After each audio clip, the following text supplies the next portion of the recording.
Welcome back everyone, it's Charlie. This will be my full House of the Dragon episode 3 video. There were a whole bunch of Easter eggs and references for Game of Thrones, so we'll break it all down. If you're brand new to the channel, I'm doing videos for all the episodes. Be sure to subscribe to get them.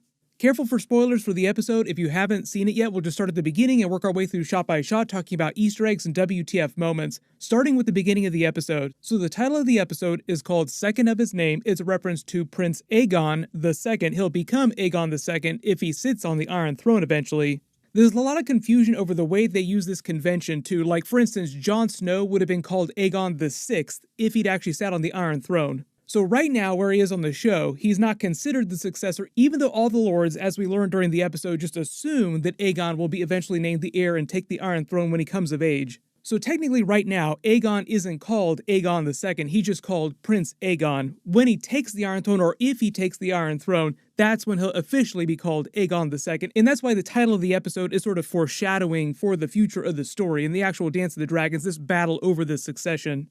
But as predicted, they did add a little bit of new footage to the actual intro scene. They kind of did the same thing that they did during the Game of Thrones original series episodes. On the Game of Thrones series, because they were using the map, they would just show the different locations that were featured during each episode, and that's how they would change the intro. But because the House of the Dragon intro is like a model of Old Valyria done as their family tree, like the blood of Old Valyria flowing through all the sigils of the members in the line of succession, the extra thing they added for this episode was like a little bloodline coming from Alicent because Aegon has been born. Now obviously she's pregnant with another child, I'll mention that in a second too, but because the child hasn't been born yet, they might add another line when the child is eventually born. Because the trailers show us a bunch of footage of the older versions of characters and there are a bunch more kids, we'll probably eventually see more lines coming out of the different sigils.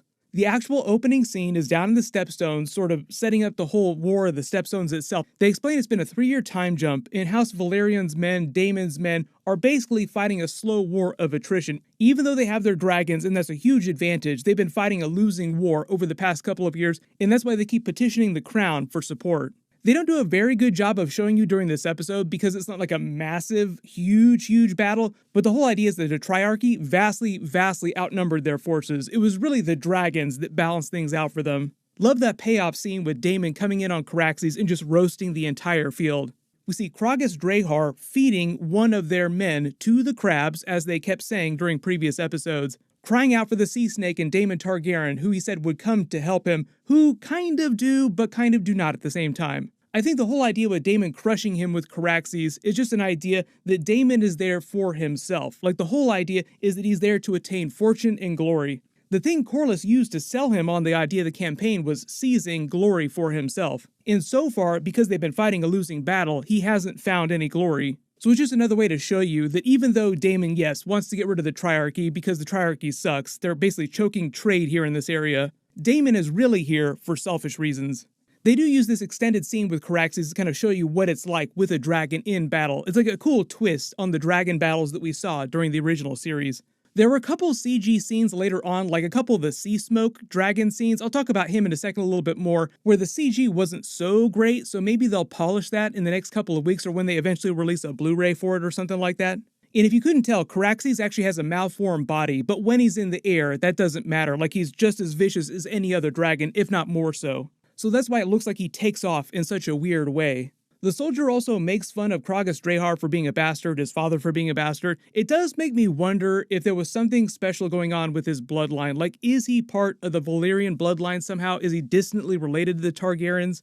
There's a lot of theories on that, but they kind of go nowhere during the episode. I think the way they just set this up, the whole idea of second sons, is that they wanted to show you that Daemon was searching for glory to prove himself because of the way that he's viewed in the line of succession by the rest of the realm right now, and Craghas Drahar is trying to do the same thing too. So that's why Crabfeeder is leading this army trying to seize this area for himself. He does have grayscale, and his mask is also a cobbled together version of a Sons of the Harpy mask. And for those of you wondering, because Daemon hauls him out, people are wondering, if you're touching someone who has grayscale, does that mean that Daemon now has grayscale too? Is that going to kill him eventually? I think if that had been the case, like if he'd actually contracted